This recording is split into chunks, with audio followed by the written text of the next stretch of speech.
اعوذ باللہ من الشیطان الرجیم بسم اللہ الرحمن الرحیم واقیموا الصلاۃ وآتوا الزکاۃ وارکعوا مع الراکعین صدق اللہ العظیم رب اشرح لی صدری ویسر لی امری واحلل عقدۃ من لسانی یفقہوا قولی اللہم ارنا الحق حقا وارزقنا اتباعہ وارنا الباطل باطلا وارزقنا اجتنابہ آمین یا رب العالمین۔ یہ آیت نمبر 43 ہے سورہ بقرہ، اور یہ مضمون کے اعتبار سے نبی اکرم صلی اللہ علیہ وسلم کے سامنے کی موجودگی میں یہود موجود ہیں اور ان کو مخاطب کر کے یہ بات کہی جا رہی ہے۔ روان ترجمہ یہ ہے، واقیموا الصلاۃ وآتوا الزکاۃ، نماز کو قائم کرو اور زکوٰۃ دو،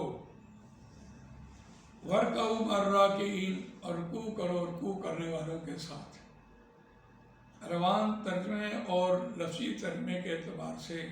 تو بات اتنی ہے، لیکن مضمون کے اعتبار سے اہل ایمان کو یہاں اشارتاً کہا جا رہا ہے اور یہود کو مخاطب کر کے یہ بات کہی جا رہی ہے کہ تم نے نماز کو قائم نہیں کیا، زکوٰۃ کو نہیں دیا، اور باجماعت نماز پڑھنے سے تم قاصر رہے۔ اور اگر یہی اصل بات، بنیادی بات یہی ہے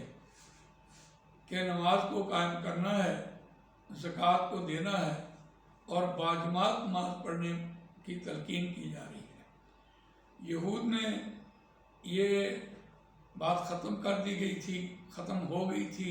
یا انہوں نے ختم کر لی تھی، یا فرعون کی وجہ سے بنی اسرائیل اپنے اس نماز کو قائم کرنے کے حوالے سے قاصر رہے، اور ان کو پھر حکم دیا گیا کہ تم اپنے گھروں کو قبلہ رخ کر لو، یا وہاں کوئی گھر میں کوئی جگہ بنا لو مسجد کی جہاں نماز ادا کرتے رہو۔ تو یہ ان میں اس نظام کو، انہوں نے اس نظام، نماز کے نظام کو اختیار نہیں کیا۔ ان کو یہ کہا جا رہا تھا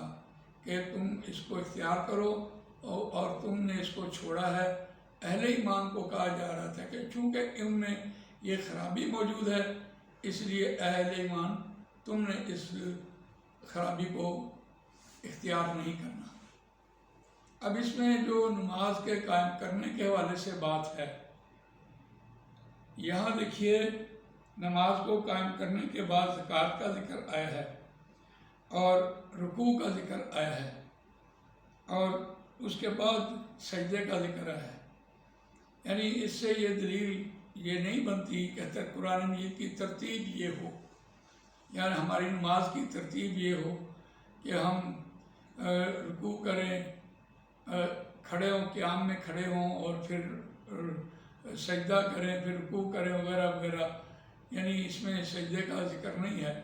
تو کوئی اس سے یہ مراد نہیں لی جا سکتی کہ کیونکہ یہاں قرآن مجید میں نماز کو قائم کرنے کا ذکر ہے، نماز کے پڑھنے کا ذکر نہیں ہے، تو اس سے یہ مراد نہیں لی جا سکتی کہ نماز قائم کی جا سکتی ہے، نماز کو قائم کرنا ہے، نماز پڑھنے کا نام نہیں ہے۔ تو جو اس سے غلط مطلب لے رہے ہوتے ہیں اور اس کی یہ دلیل بنا لیتے ہیں کہ چونکہ نماز کو قائم کرنے کا حکم ہے، پڑھنے کا حکم نہیں ہے، یہ ان کی جسارت ہے۔ یقینی بات ہے، جس چیز کو پڑھا جاتا ہے اسی پر عمل کیا جاتا ہے۔ عمل کے اعتبار سے قائم کرنا ہے نماز کا، اور نماز کا عمل، اس کی روح دیکھیں، نماز کی روح ہے۔ ویسے تو روح کا مطلب یہ ہے کہ انسان کے جسم سے روح نکل جائے تو انسان کی جو جسم ہے وہ مردہ ہو جاتا ہے۔ اسی طرح اگر ہمارے پورے معاشرے میں نماز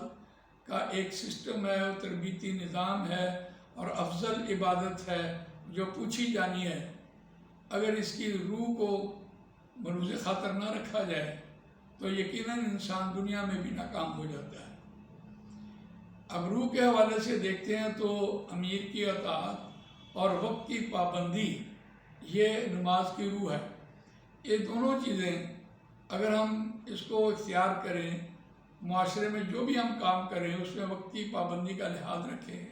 اور اپنے امیر کی اطاعت کریں، اگر وہ قرآن و سنت کی بات کہہ رہا ہے یا ہمیں کوئی فن نہیں سکھا رہا ہے تو تب بھی ہمارا وہ باس ہے، اگر ہم اس کے کہا اطاعت کرتے رہیں، کہا مانیں، تو یقینی بات ہے ہم کامیاب ہو جائیں گے۔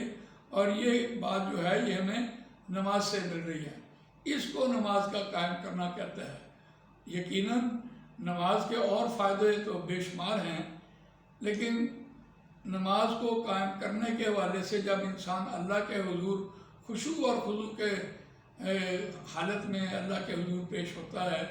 تو یقیناً اس میں جو التحیات للہ والصلوات والطیبات السلام علیکہ ایھا النبی ورحمۃ اللہ وبرکاتہ، تو یہ جو ہم کلامی ہوتی ہے اللہ تعالیٰ سے، وہ نبی اکرم صلی اللہ علیہ وسلم نے اللہ تعالیٰ سے جو ہم کلامی کی تھی معراج کے موقع پر، وہی ہماری التحیات جو ہے نماز کا حصہ ہے۔ اور جب ہم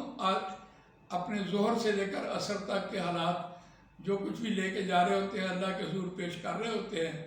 تو یقیناً یہ ہماری تربیت کا ایک نظام بنتا ہے اگر ہم اس غرض سے قرآن مجید کو یعنی نماز کو ہم پڑھیں تو۔ پھر نماز میں جو اصولی طور پر اللہ سے ہم کلامی کے حوالے سے اور اللہ کے حضور پیش ہونے کے حوالے سے اور جو معاشرے میں انسان نے کیا ہوتا ہے، ایک نماز سے دوسری نماز تک جو پیش کر رہا ہوتا ہے انسان، تو یقیناً اگر وہ اس بات کا احساس ہو تو معاشرے میں کبھی بھی خرابی اور برائی موجود نہ رہے۔ اگر اس نے ایک نماز سے دوسری نماز کے لیے وضو بھی رکھا ہو، یقیناً ایک حدیث ہے اور جس میں 7 قسم کے آدمی جو ہیں وہ اللہ کے سائے کے نیچے ہوں گے، اور ان میں ایک ایسا شخص بھی ہوگا جس کا دل مسجد میں اٹکا ہوا ہوگا۔ وہ مسجد میں اٹکے دل سے مراد کیا ہے؟ مسجد میں اٹکا دل سے مراد ہے کہ ایک نماز کے بعد دوسری نماز کی جستجو خیال رکھے کہ میں نے اللہ کے حضور پیش ہونا ہے، وضو میں رہے اور دنیاوی معاملات میں وہ کبھی بھی کوئی غلط کام نہ کرے۔ تو اس اعتبار سے نماز کے قائم کرنے کے حوالے سے یہ اس کی برکات اس کو نصیب ہوتی ہیں۔ تو اس طرح دیکھیے، باقی جہاں یہ زکوٰۃ کی بات کہی جا رہی ہے، یقینی بات ہے کہ عشر بھی ہے اور زکوٰۃ بھی سالانہ اعتبار سے، اور ہر شخص 2.5% زکوٰۃ دے گا۔ 2.5% کوئی مقدار نہیں ہے ایک اعتبار سے دیکھا جائے کہ اسے 100 روپے میں سے 2.5 روپے دینے ہیں اور 1 سال کے بعد دینے ہیں۔ جو اس کے فائدے انسان کو ملتے ہیں، اگر ان فائدوں کی طرف دیکھے تو جو شخص ہمیشہ ہر سال زکوٰۃ ادا کرنے والا شخص ہے، ایک تو اس نے چونکہ زکوٰۃ ادا کرنی ہوتی ہے، پھر حلال مال سے زکوٰۃ دے گا یا حرام مال سے زکوٰۃ دے گا؟ یقینی بات ہے جب اس کو اس بات کا احساس ہے کہ اس نے زکوٰۃ دینی ہے تو کیوں حرام مال کمائے گا؟ حرام مال اللہ کے راستے میں دے گا؟ ایک تو یہ ممکن نہیں ہے۔ دوسرا یہ کہ جو شخص ہمیشہ ہر سال زکوٰۃ دینے والا ہوتا ہے، یہ اللہ کا اصول ہے، اللہ کا قاعدہ ہے کہ اس کا کاروبار کبھی فلاپ نہیں ہوگا، کبھی وہ نہیں ڈوبے گا، کیونکہ اس نے 1 سال کے بعد حساب کر لیا ہے، اس میں 1 سال میں کوئی زیادہ خرچ کر لیا، کچھ کم خرچ کر لیا، یا اس نے کوئی بہت بڑا کوئی پیسہ نکال لیا، تو وہ حساب تو کرے نا۔ اگر وہ حساب کرے گا، حساب کتاب کے بغیر تو انسان کا کاروبار نہیں چلتا۔ تو یقینی بات ہے یہ 2 فرائض اللہ تعالیٰ نے قرآن مجید میں ان کا اشارہ کیا ہے کہ نماز کو قائم کرو اور زکوٰۃ دو اور رکوع کرو رکوع کرنے والوں کے ساتھ۔ یہ باجماعت نماز کی تلقین نبی اکرم صلی اللہ علیہ وسلم نے ایک نابینا صحابی کو بھی ایسے کی تھی کہ اگر اذان کان میں اذان کی آواز آتی ہے تو پھر اپنے گھر سے مسجد تک رسی باندھ لو۔ اتنی احتیاط کی۔ یقینی بات ہے کہ آدمی کی نماز، مرد کی نماز مسجد میں ہے، مرد کی نماز مسجد کے بغیر نہیں ہے۔ دیکھیے اس کے فائدے تو اس شخص کی دنیا حقیر ہو جاتی ہے جو شخص یقیناً 5 وقت کا نمازی ہو، دنیا کے کام کاج کا اس کو کیا فکر، کوئی گاہک آ رہا ہو، کوئی آفس میں بیٹھا ہوا ہو، ادھر اذان آئے تو وہ مسجد میں جائے گا، تو دنیا کو پھر کیا اہمیت دے وہ، اس کی کوئی میٹنگز ہو رہی ہوں یقیناً۔ اور میں سمجھتا ہوں کہ یہ ہمارے معاشرے میں نماز کو قائم کرنا ایک اتنی بڑی علامت ہے کہ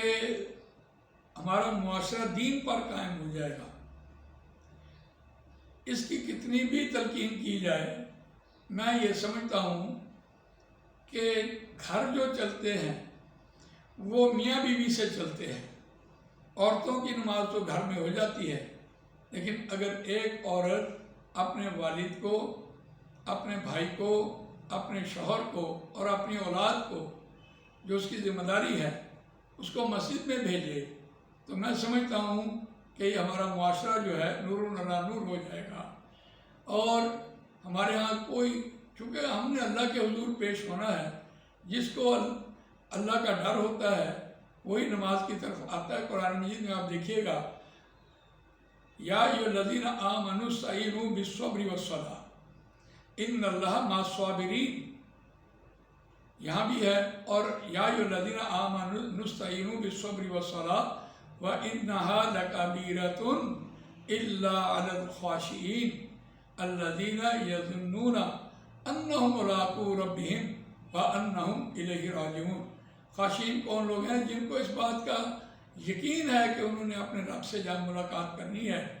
اور وہی پھر 5 وقت کے نمازی ہوتے ہیں، اللہ کے حضور پیش ہو رہے ہوتے ہیں۔ تو یہاں چونکہ بنی اسرائیل میں یہ خرابی تھی، انہوں نے نماز کے نظام کو چھوڑ دیا تھا، ان کو جتلا کر، ان کو بتلا کر اہل ایمان کو ترغیب دلائی جا رہی ہے کہ اہل ایمان، یہ یہودیوں کے اندر یہ خرابی تھی، انہوں نے اس نظام کو ترک کر دیا تھا، اور تم نے اس نظام کو آگے لے کر چلنا ہے، یہی ہمارا ایک نظام ہے۔ تو اللہ تعالیٰ مجھے اور آپ کو باجماعت نماز پڑھنے کی توفیق عنایت فرمائے اور اسی کی تلقین ادا کی جائے۔ میں یہ سمجھتا ہوں کہ ایک شخص اگر باجماعت نماز پڑھ رہا ہو تو پورے کا پورا معاشرہ جو ہے، اس کے جو برکات ہیں نمازی کے اعتبار سے، ایک دوسرے کی خبر گیری کرنا، یہ سارے انسان کو نصیب ہو جاتے ہیں۔ جزاک اللہ خیر۔